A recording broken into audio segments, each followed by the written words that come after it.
Okay, Kalimera Yasug and welcome. It's Johannes here. And today's talk is about manifesting. Manifesting 101. Hacks to make it happen fast. Everyone says that. You've seen so many videos, they're all telling you how to manifest. It's fucking tiring, man. So much manifesting going on. How much money have they got? They don't never tell you that. But anyway, I know it works because I've done it. Or I've done it. And so I can tell you when it was successful and when it wasn't successful. And it has been successful a few times. Quite amazing, really, that you can do this. I mean, I know we live in an abundant world. We're powerful and we've got God genes and we're co-creators and we're I ams and all of that stuff. But when it happens, you go, wow, I did that. So anyway, let's start with the most famous of them all is the law of attraction, the secret.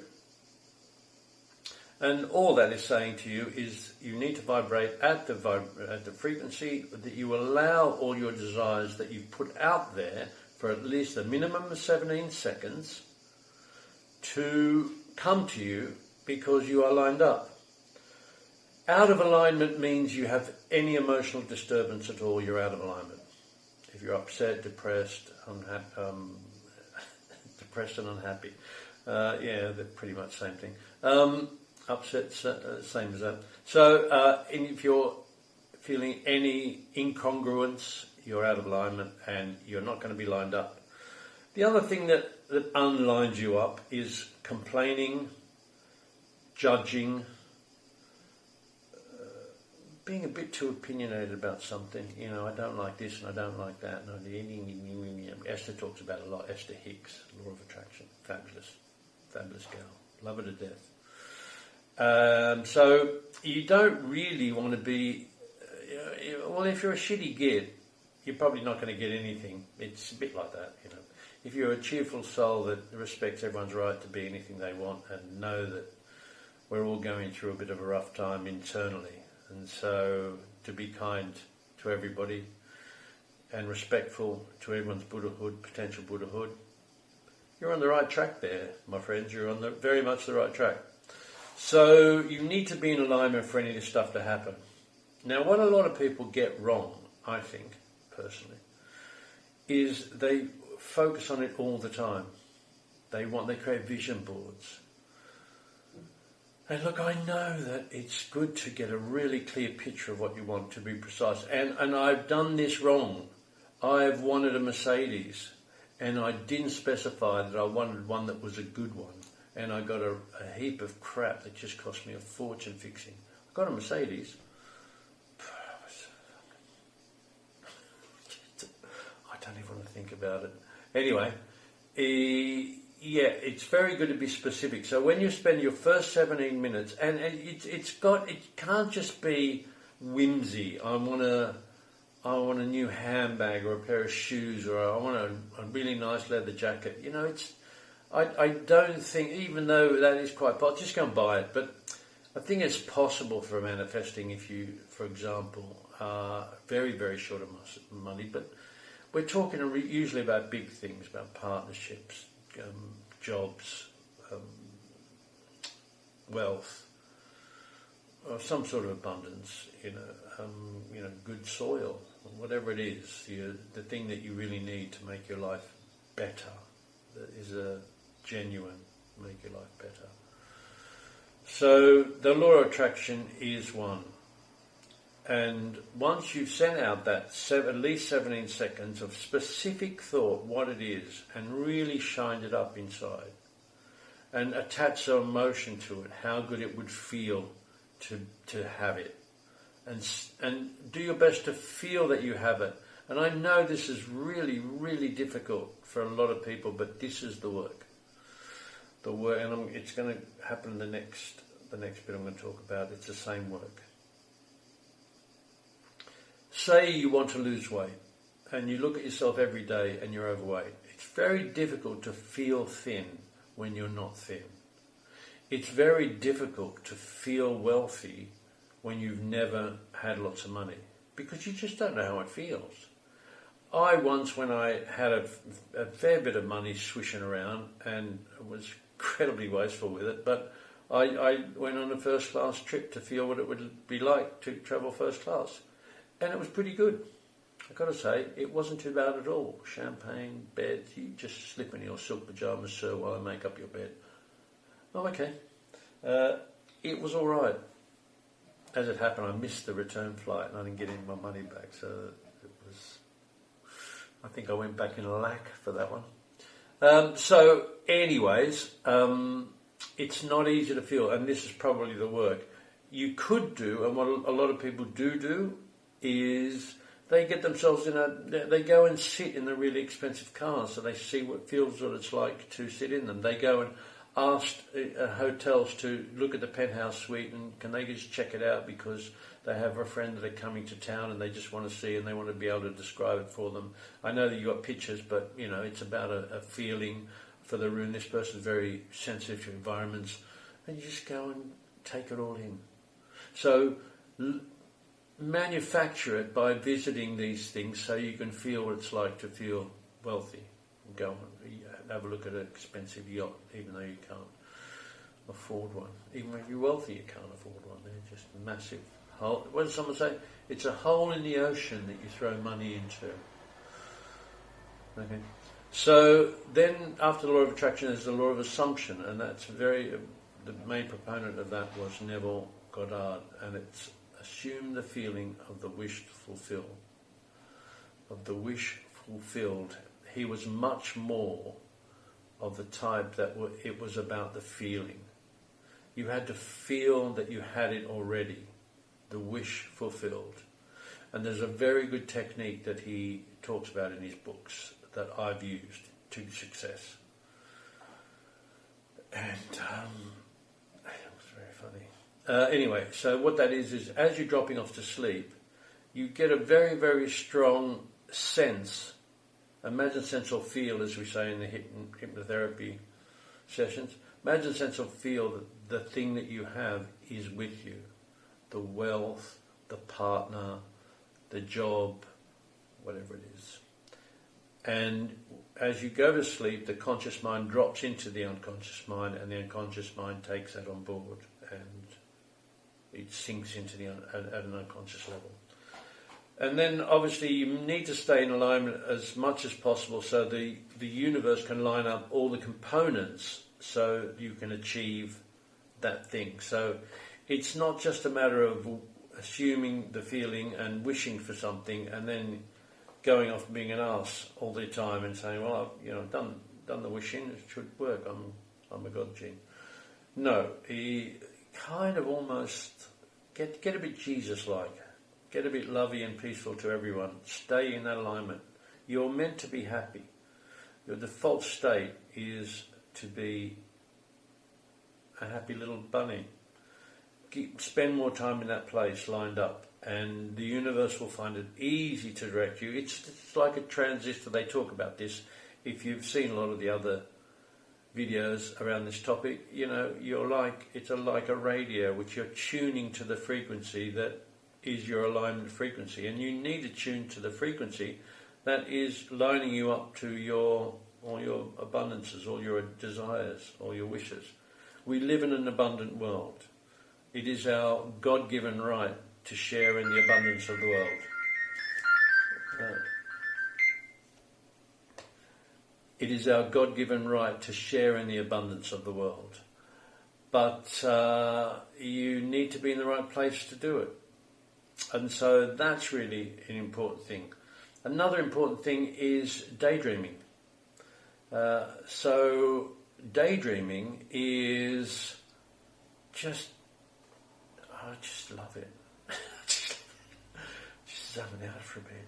Just in the day, just zone out. See the thing you want. Just make it really, really, really bright and real, and feel it, and just go there. Just completely go there. Whatever it is, holiday, girl, boy, money, just go there. And stay there as long as you can. And be in that half space. it's already dropping in the unconscious already. That's really powerful. That is sending vibrations all around the place, that little baby. So I highly recommend daydreaming. Good one on the train. You know, when you got your head against the window, you look out the window and you just trance right out and just all sorts of things are happening. That's a really good way to go. All this stuff works. We're extremely powerful. You have no idea. We have no idea how powerful we are. No idea. And only when you've manifested a few things you realise that we're capable of just about anything. But we have to be in the right place. Okay, you've got to let it go. Now, what a lot of people, I think, get wrong is they think about all the time. The most successful I've had manifestations is I completely forgot about them after I'd done them. I'd done them, really, really got in there. Feeling, shined up the picture, all of this. And I kind of just forgot all about it. It's like I expected it to happen. I remember at the time when one happened, I looked around and went, this is exactly what I saw. It was a house, cottage, country cottage, big floorboards, wooden floorboards, a wood burning fire, and it was all completely free. Came with my job. I had no bills, exactly what I wanted, off-grid, cottage. Anyway, when it came, I went, oh my God, I thought of that. It's exactly like my picture. No idea. It was about 8 months later, 6 or 8 months later. So the longer, if you keep wanting, your unconscious mind is going to think that you want wanting, and not going to think you want it, because you keep wanting. Now, I've done this for certain cars that have not come off. I've done this a few times and not come off. I've done this with partners when I was single and I wanted a partner and it's not worked.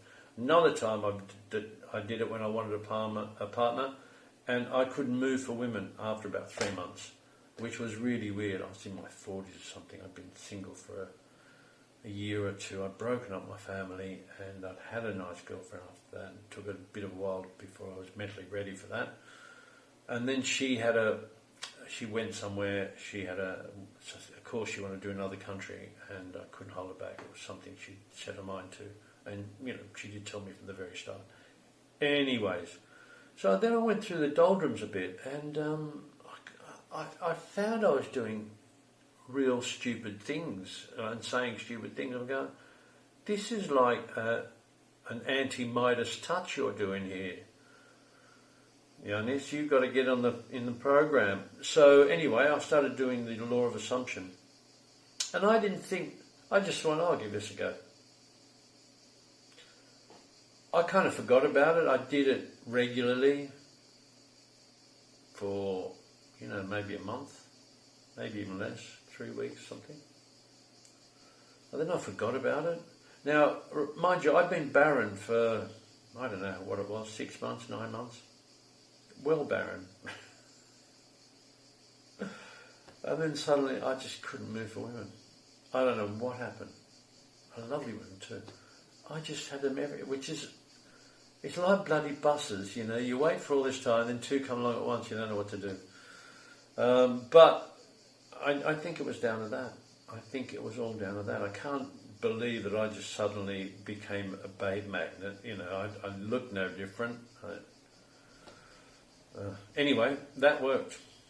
Now it comes to the big question here, and this is the big one. You have to have absolute faith and no doubt in your power and that it's going to happen. And that's the tricky thing. You have to have no doubt whatsoever that it's going to happen. Now, if you're trying to manifest $10 million, quid, whatever, euros, it's not easy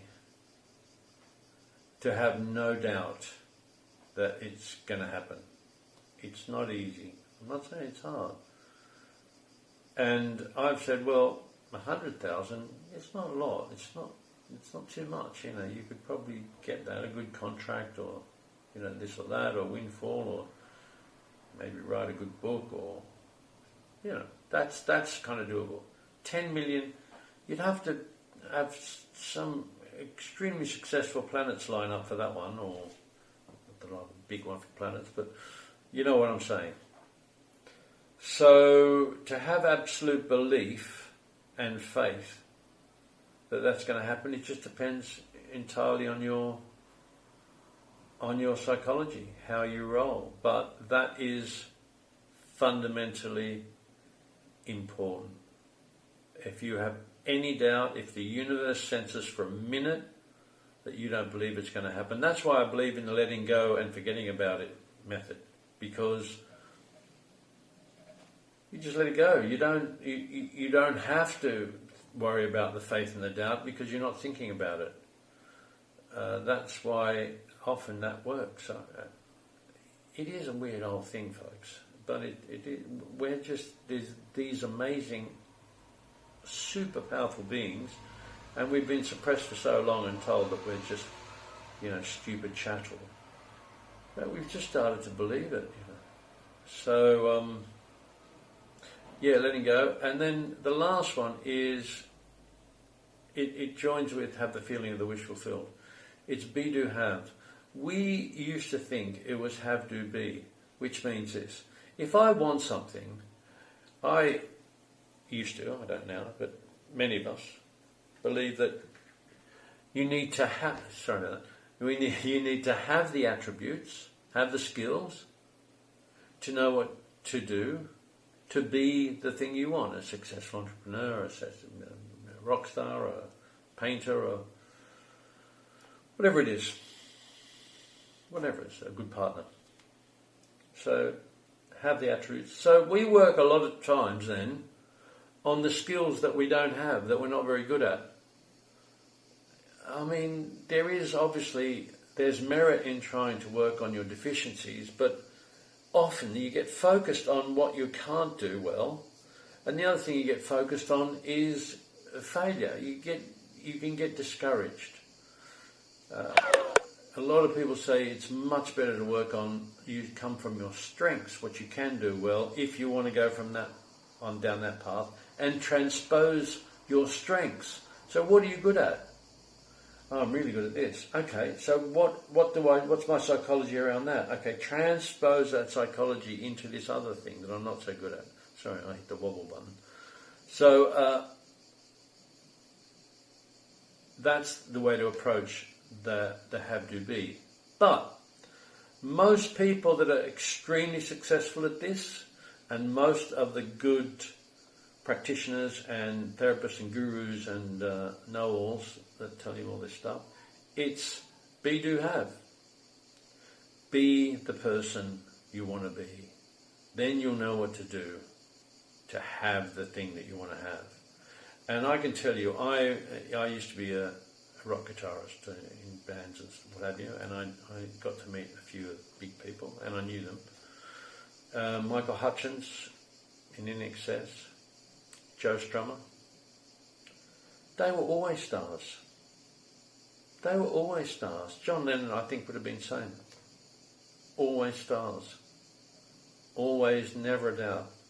So you never doubt that you're going to get what you want, and you be that thing. You may be a rubbish artist, but be an artist and improve. You can look at Picasso's work and how it developed, and he went through quite a range of stuff, but he was always Picasso. He was always an artist. So don't tinker with your life, folks. Be the thing you want to be, and get your manifestation bones working. And look, there's plenty of stuff, and they all tell you they know the best way to manifest. These are much of the approved, and I've been successful in 2 or 3 of these things. And a lot of money did come my way once, completely out of the blue. I wanted about that much, and it just dropped in my lap. And it came from something that was kind of mine, but the fact that it just dropped in my lap when I needed it, and it was about the amount that I'd put out 3 or 4 months earlier, all a bit weird. Not weird, as it's meant to be. Anyway, I hope you enjoyed this talk, please please like, subscribe and share, and if you'd like to donate to help me keep going, there are links on how to do that below. Please subscribe to the channel. I want to be doing live Q&As soon, but we're just going to build up the channel a bit first, so that I know that there'll be more than 3 people in the audience watching or asking me questions. It was the same question. Anyway, bye for now.